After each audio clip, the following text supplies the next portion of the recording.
Assalamualaikum warahmatullahi wabarakatuh. Perkenalkan, nama saya Agus Sudarmanto dari SD Negeri 24 Belinyu, Kabupaten Bangka, Provinsi Kepulauan Bangka Belitung. Dengan nomor peserta 2020504054. Pada hari ini, hari Senin tanggal 30 November 2020, saya bersama peserta didik melakukan kegiatan uji kinerja UKM PPG tahun 2020. Berikut adalah kegiatan uji kinerja yang telah saya lakukan. Selamat menyaksikan. Assalamualaikum warahmatullahi wabarakatuh.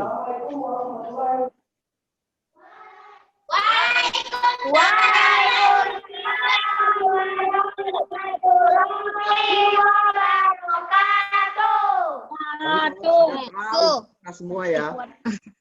Baik anak-anak, masih sehat semua? Masih.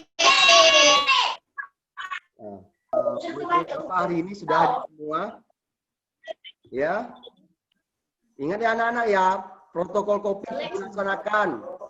Tetap menjaga jarak dan memakai masker. Dan juga hindari kerumunan. Baik, sebelumnya Bapak lihat dulu absennya sudah lengkap. Anak-anak sudah hadir semua. Terima kasih.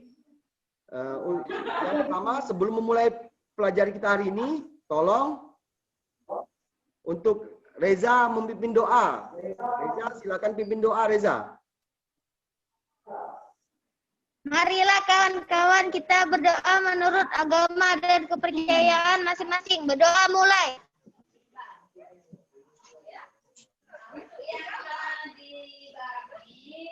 Doa selesai. Terima kasih Reza. Sebelum kita memulai pelajaran, kita akan menyanyikan lagu nasional. Baik anak-anak, kita akan menyanyikan lagu negeri. Nyanyikan bersama-sama ya.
Terima kasih sudah menyanyikan lagu bagi padamu negeri. Baik anak-anak ya.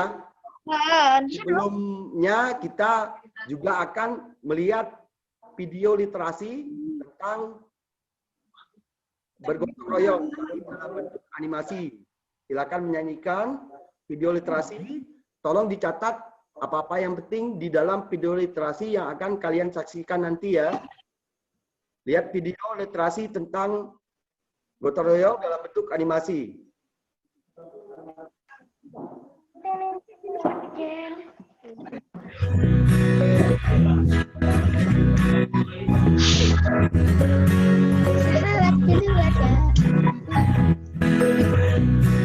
Kalian sedang apa? Oh, ini naruh beras jumputan. Beras jumputan itu gunanya buat apa? Ayo anak-anak, minum dulu. Itu salah satu simbol gotong royong di Indonesia. Juga membiasakan keluarga kita menabung. Di daerah lain ada juga. Di Jawa Barat sebutnya parelek. Oh gitu ya. Membangun jembatan dan pindahan rumah pun, masyarakat Indonesia selalu bergotong royong. Semua daerah punya kebiasaannya masing-masing. Tapi intinya sama, gotong royong. Gotong royong adalah budaya kita. Keluarga hebat, keluarga terlibat.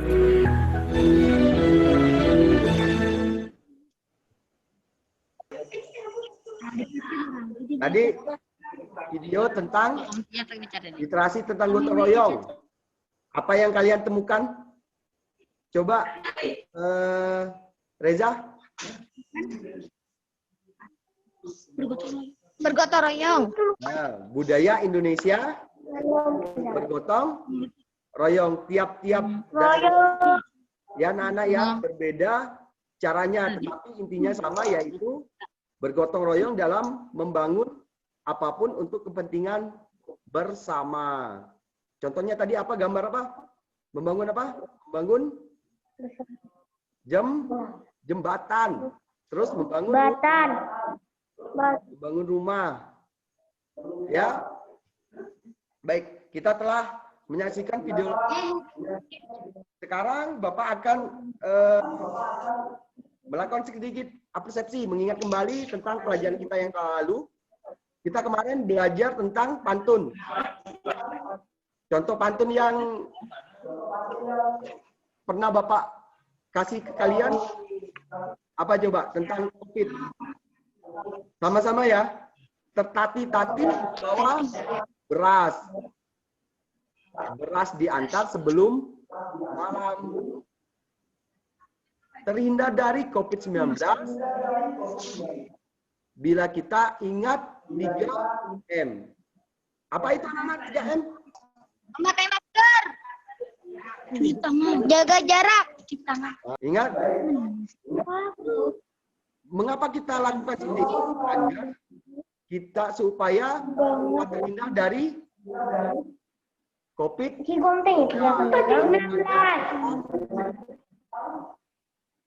Lingkungan. Berbicara lingkungan, pada materi kali ini kita akan membicarakan tentang ekosistem. Anak-anak ya, di sini kalian mempunyai 3 senjata. Yang pertama, buku K13 tema 5 yang berjudul ekosistem. Yang kedua, modul kita, dan yang ketiga adalah LKPD yang telah Bapak share kepada kalian.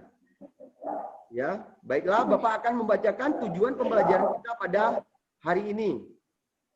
Jadi, tujuan pembelajaran kita hari ini adalah yang pertama, dengan mencermati teks fiksi yang disajikan dalam tayangan PowerPoint, kita mampu menemukan pokok pikiran dan informasi dalam bacaan secara tepat. Yang kedua, dengan menyimak penjelasan dan mencermati teks bacaan dalam tayangan PowerPoint, siswa mampu membuat pertanyaan-pertanyaan sehubungan dengan bacaan secara tepat. Dengan membuat dan mengklasifikasikan bagan, siswa mampu menggolongkan hewan berdasarkan jenis makanannya secara benar. Yang keempat, melalui lembar kerja usaha didik, dapat meningkatkan kemampuan pemahaman tentang secara mandiri dan kelompok. Nah, setelah Bapak memberikan tujuan pembelajaran, kita memasuki ke pembelajaran inti. Di sini kegiatan yang pertama adalah ayo mengamati. Ekosistem adalah bagian hidup dan tak hidup pada sebuah lingkungan, saling berinteraksi dan saling bergantung satu sama lain. Interaksi antara makhluk hidup dan benda-benda tak hidup pada lingkungan. Individu adalah makhluk hidup tunggal, misalnya seekor kambing, seekor burung, dan sebuah pohon cemara. Habitat adalah tempat hidup tinggal. Terus populasi adalah kumpulan yang menempati suatu daerah tertentu. Komunitas adalah populasi makhluk hidup di suatu daerah tertentu. Berikut, lihat gambar. Anak-anak ya. Lihat gambar apa anak-anak? Coba, Yanda. Kamu temukan gambar apa di situ?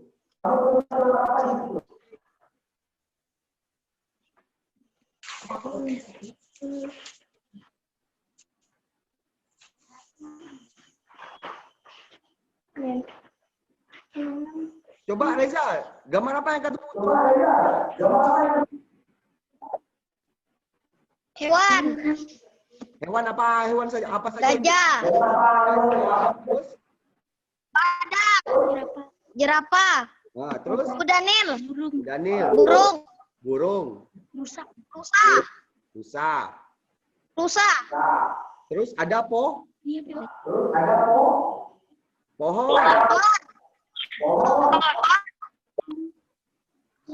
Ada rumput. Pohon.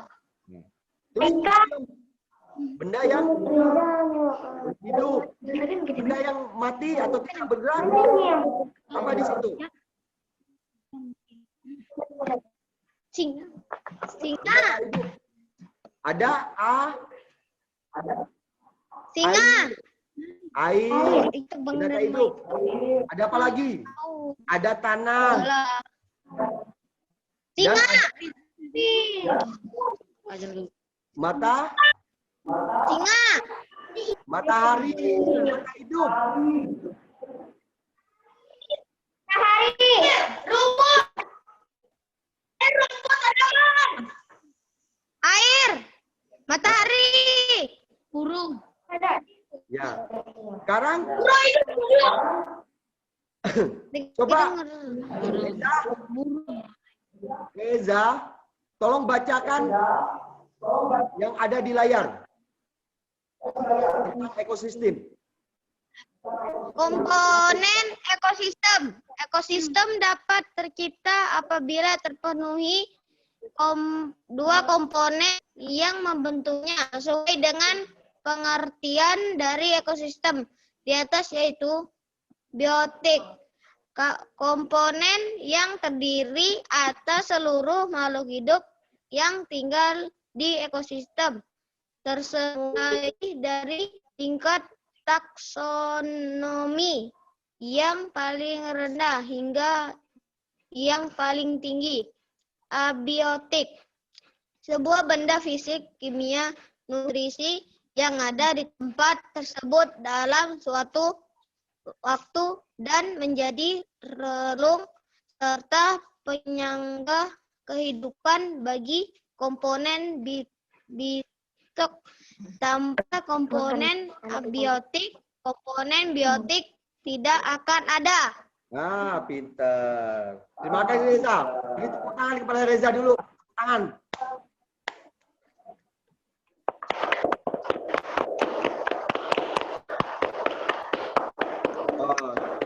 Terima kasih.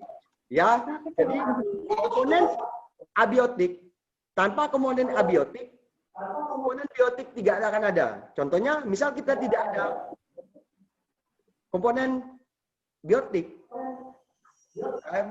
bila kita tidak ada komponen abiotik, contohnya apa komponen abiotik yang tidak hidup? Matahari. Kalau matahari ada, semua kehidupan di muka bumi juga tidak akan ada. Kenapa? Tumbuhan tidak bisa hidup. Ya anak-anak ya. Sekarang lihat gambar di bawahnya. Ekosistem dan contohnya, lihat. Di sini ada ekosistem hutan. Ya. Nah, anak-anak, sekarang baca dulu di atas. Coba yang bacanya baca kot. Hitam tuh. Ekosistem. Semua makhluk hidup memerlukan lingkungan tertentu untuk memenuhi kebutuhannya. Lingkungan adalah segala sesuatu yang berada di sekitar makhluk hidup. Sebuah lingkungan terdiri atas bagian yang hidup, biotik, dan bagian tak hidup, abiotik. Bagian yang hidup di sebuah lingkungan terdiri atas tubuh hewan dan makhluk hidup lainnya. Bagian lingkungan yang tak hidup terdiri atas cahaya matahari, air, udara, dan tanah. Cahaya matahari dapat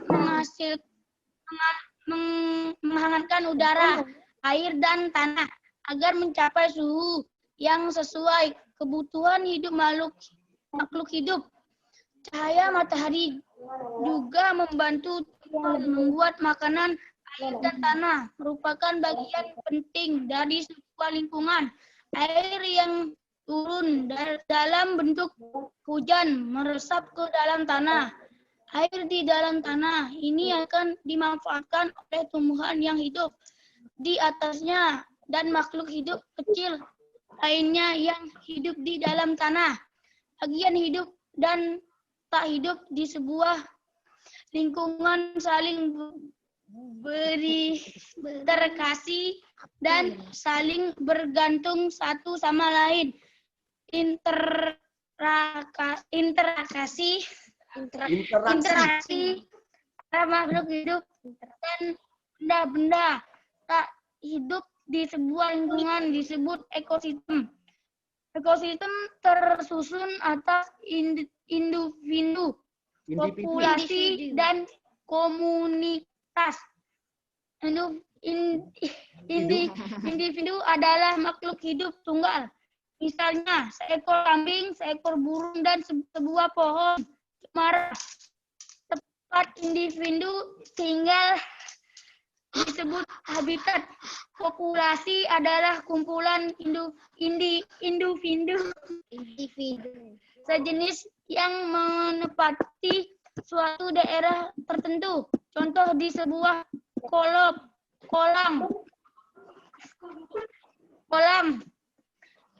terdapat populasi ikan, populasi tumbuhan teratai, dan populasi lumun. Sementara itu komunitas adalah populasi makhluk hidup di suatu daerah tertentu. Contoh komunikasi adalah komunitas sungai dan komunitas padang rumput. Nah, baik, terima kasih. Anak-anak ya, buat rekod. Nah, sekarang pada bacaan tersebut kita ada tugas LKPD nih anak-anak. Sekarang buka LKPD-nya ya. Buka LKPD yang sudah Bapak share. Ada LKPD kalian? Ada. Sekarang kerjakan tugas di LKPD tersebut. Silakan anak-anak berdiskusi untuk mengisi LKPD yang telah Bapak share. Baik, setelah kalian membaca bacaan tadi, sedikit Bapak terangkan tentang pokok pikiran. Pokok pikiran adalah ide utama dari sebuah paragraf. Pikiran pokok disebut juga pikiran utama, gagasan utama atau gagasan pokok. Setiap paragraf memiliki satu pokok pikiran yang merupakan inti dari pembicaraan yang ada pada paragraf tersebut. Pikiran pokok dalam suatu paragraf biasanya terdapat di awal, tengah, atau akhir paragraf. Pikiran pokok terdapat dalam kalimat paling umum dan biasanya dijelaskan dengan kalimat lain. Kalimat-kalimat penjelas sebagai uraian dari pokok pikiran atau gagasan pokok. Berikut adalah cara menentukan pokok pikiran. Yang pertama adalah membaca seluruh kalimat dalam paragraf. Yang kedua, menandai kalimat awal, akhir, atau kalimat awal dan kalimat akhir paragraf. Yang ketiga, mendandai pikiran pokok yang terdapat di awal, akhir atau kalimat awal dan akhir pada paragraf. Begitu ya. Jadi sekarang silakan kalian menemukan pokok pikiran dalam bacaan tadi. Silakan kerjakan. Untuk yang Andika, lihat di buku K13-nya. Kalau tidak ada, Bapak lihat di sini ya. Tunggu ya, anak Andika ya. Bapak saya dulu tugas buat Andika. Jadi buat Andika, ya, yang pertama kolomnya adalah paragraf. Yang kedua kolomnya adalah pikiran utama. Dan yang ketiga ada informasi penting. Nah, jadi tugas kalian di sini adalah apa, anak-anak? Mencari pokok pikiran utama dan informasi. Jadi untuk paragraf pertama silakan cari apa ide pokok pikirannya dan informasi penting. Contohnya misal di paragraf pertama tuh informasi pentingnya apa, anak-anak? Bagian yang hidup disebut biotik. Bagian yang tak hidup disebut abiotik. Ah, cari informasi penting yang ada di dalam setiap paragraf. Untuk kelompok satu, coba perlihatkan hasil kerjamu. Apa ide pokok pada paragraf pertama? Lingkungan adalah segala sesuatu yang berada di sekitar makhluk hidup. Bagus. Yang kedua? Cahaya matahari dapat menghangatkan udara, air, tanah agar mencapai suhu sesuai kebutuhan hidup makhluk hidup. Nah, bagus. Ya, ekosistem tersusun individu, populasi, dan komunitas. Baik. Ada makhluk hidup tunggal. Siap. Terima kasih ya. Sekarang kita ke selanjutnya. Kita telah belajar tentang ekosistem tadi dan telah menemukan ide pokoknya, pikiran utamanya, dan informasi penting yang ada pada bacaan. Sekarang, anak-anak ya, lihat, coba baca Jenis makanan hewan di kolom menjadi dua, yaitu makanan yang berupa tumbuhan dan makanan yang berupa hewan lain. Hewan yang memakan tumbuhan memiliki bagian-bagian tumbuhan yang dapat dijadikan makanan. Ada hewan yang banyak memakan daun tumbuhan. Dan hewan yang hanya memakan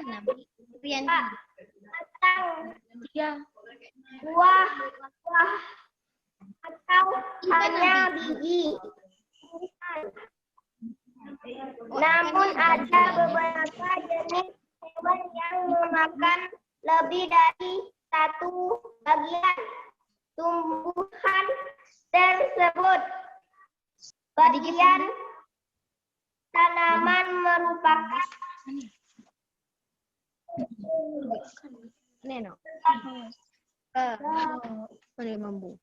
buah Bambu. jagung, Ini orang bayar. Ini Bukan. dari kokomaki. hewan Masih tambah sama mah.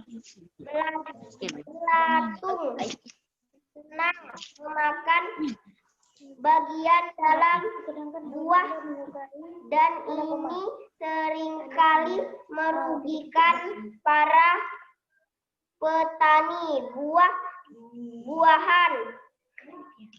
Burung-burung menyukai bagian tubuh yang berupa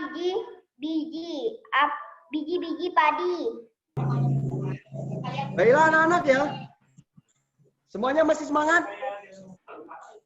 Anak-anak semuanya masih semangat? Ya, anak-anak setelah kalian membaca bacaan tadi, nah sekarang tugas kalian adalah kalian buat pertanyaan yang sesuai dengan bacaan tadi ya. Bapak saya dulu bacaan tadi. Setelah kamu membaca teks bacaan di atas, catatlah beberapa pertanyaan berdasarkan teks bacaan dan juga pertanyaan yang berhubungan dengan teks bacaan. Kerjakan di LKPD yang kedua. Silakan mengerjakan. Ya, coba anak-anak siapa yang bisa memberikan satu saja contoh pertanyaan dari Kami. Nah, silakan coba berikan pertanyaan. Apakah menjadi dua yaitu Bagus. Yang kedua? bagian tumbuhan yang paling sering makanan hewan adalah Coba, bagus. Pintar, tepuk tangan dulu untuk kelompok 1. Sekarang, coba Reza, bacakan hewan berdasarkan Hewan berdasarkan jenis makanannya. Berdasarkan jenis makanannya, hewan dikelompokkan menjadi 3 golongan yaitu herbivora, karnivora, dan omnivora. Kot, baca kot.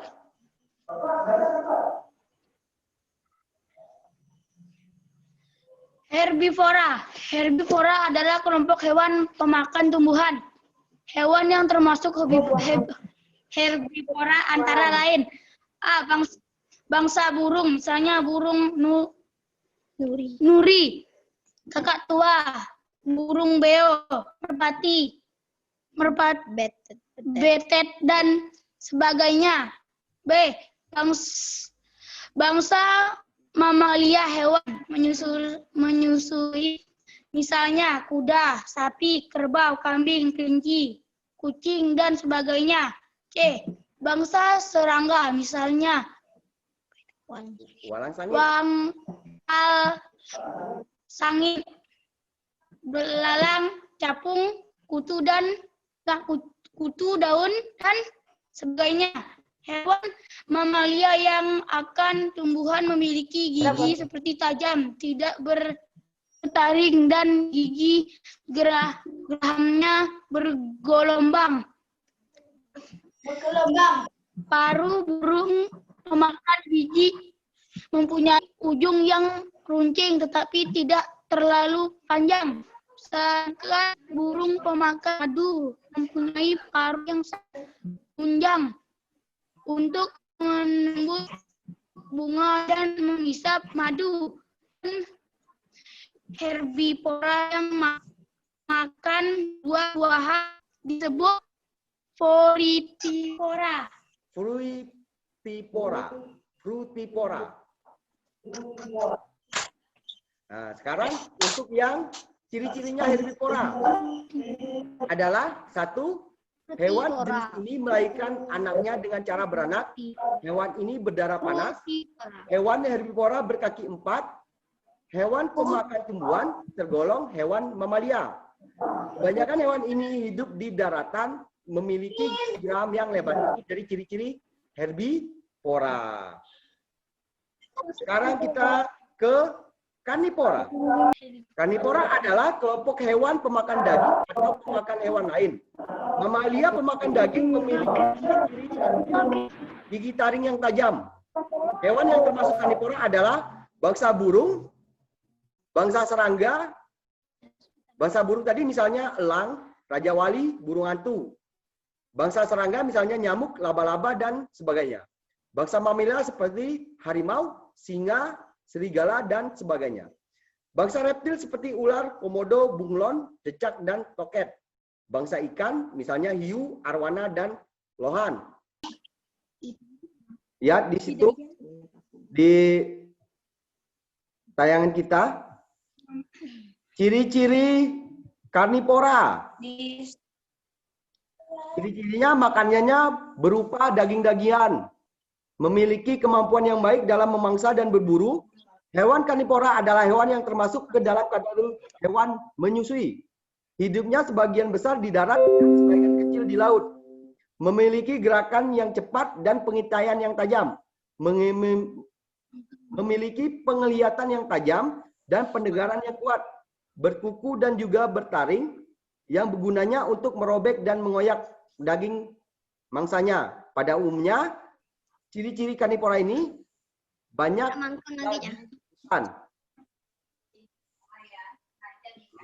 itu ada gambar omnivora. Ciri-ciri dari omnivora memiliki gigi yang tajam pada bagian depan, memiliki gigi yang datar di bagian belakang, memiliki sistem pencernaan yang kompleks, pemakan tumbuh-tumbuhan dan daging, pada sebagian besar bukan hewan mamalia, namun sebagian kecil merupakan hewan mamalia. Pada umumnya berkembang biak secara bertelur, namun ada juga yang berkembang biak dengan cara beranak. Berikut Bapak jelaskan tentang rantai makanan, pengaruhnya ke ekosistem yang kita pelajari. Rantai makanan diartikan sebagai proses di mana makhluk hidup saling makan-memakan secara linear. Untuk mempertahankan kelangsungan hidupnya, dalam pengertian lain disebut bahwa rantai makanan adalah urutan atau tingkatan dari proses perpindahan energi antar organisme. Rantai makanan ini sebenarnya adalah bagian dari ekosistem yang tidak bisa dipisahkan. Sebab setiap ekosistem pasti terdiri dari makhluk hidup yang saling berhubungan baik antar lingkungan maupun organisme lainnya. Ini gambar contoh dari rantai makanan. Anak-anak ya. Sekarang kita ke pembelajaran selanjutnya. Anak-anak ya. Kita ke kegiatan ayo mengamati. Amatilah hewan-hewan yang ada di sekitarmu. Lalu bekerjasamalah dengan teman-temanmu untuk melakukan kegiatan berikut. Alat-alat yang diperlukan adalah gunting, kertas karton, spidol, surat kabar, dan majalah bekas. Tugas kalian adalah mengerjakan tugas 3 yang ada pada LKPD. Dibaca baik-baik langkah kerjanya yang ada di LKPD-nya. Terus carilah gambar binatang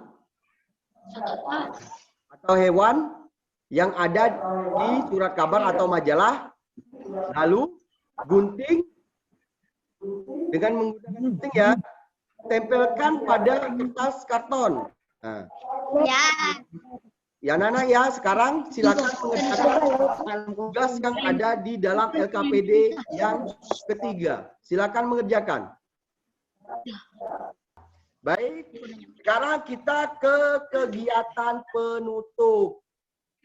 Anak-anak ya, terima kasih telah mengikuti pembelajaran kita hari ini. Sekarang, ya, tolong kelompok 1, bacakan kesimpulan pembelajaran kita hari ini. Lingkungan adalah segala sesuatu yang berada di sekitar makhluk hidup. Sebuah lingkungan terdiri atas bagian yang hidup biotik dan yang tak hidup abiontik. Interaksi antara makhluk hidup dan benda-benda tak hidup di sebuah lingkungan disebut ekosistem. Ekosistem tersusun atas individu, populasi, dan komunitas. Bagus. Coba yang lain. Pokok pikiran. Pokok pikiran adalah ide utama dari sebuah paragraf. Pikiran pokok disebut juga pikiran utama gagasan. Pokok setiap paragraf memiliki pokok yang merupakan inti dari pembicaraan yang ada paragraf tersebut. Pikiran pokok dalam satu paragraf biasanya terdapat di awal, tengah, atau akhir paragraf. Pikiran pokok terdapat dalam kalimat yang paling umum dan biasanya dijelaskan dengan kalimat, yaitu kalimat-kalimat sebagai bagian dari pikiran pokok atau gagasan pokok. Bapak berikan penguatan sedikit ya dari pembelajaran kita hari ini. Kesimpulannya adalah menandai pikiran pokok yang terdapat di awal, akhir, atau kalimat awal dan kalimat akhir paragraf. Hewan terbagi 3 dari jenis makanannya adalah herbivora, yaitu pemakan tumbuhan, karnivora, yaitu pemakan hewan, dan omnivora, yaitu pemakan hewan dan tumbuhan. Baik anak-anak, terima kasih ya sudah belajar pada hari ini. Kita dalam keadaan sehat walafiat. Sebelum Bapak menutup pelajaran kita hari ini, sekarang kita akan menyanyikan lagu daerah.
Baiklah, kita telah mempelajari tentang ekosistem tadi dan menentukan pokok pikiran.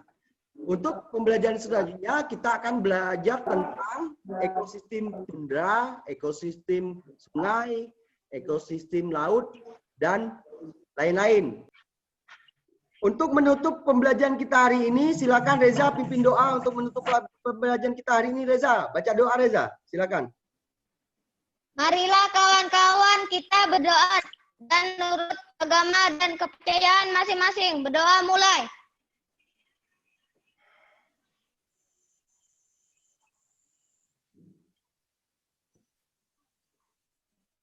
Doa selesai. Baiklah, demikianlah pembelajaran kita hari ini. Ingat anak-anak ya, protokol COVID dilaksanakan dengan apa? Menjaga jarak, memakai masker, dan mencuci tangan. Hindari kerumunan ya di tempat-tempat umum. Baiklah, akhir kata, wabillahi taufiq wa hidayah. Wassalamualaikum warahmatullahi wabarakatuh.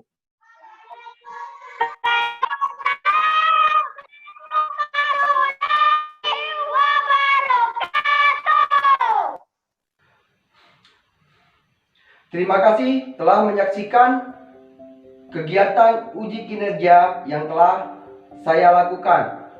Akhir kata, wabillahi taufiq wal hidayah. Wassalamualaikum warahmatullahi wabarakatuh.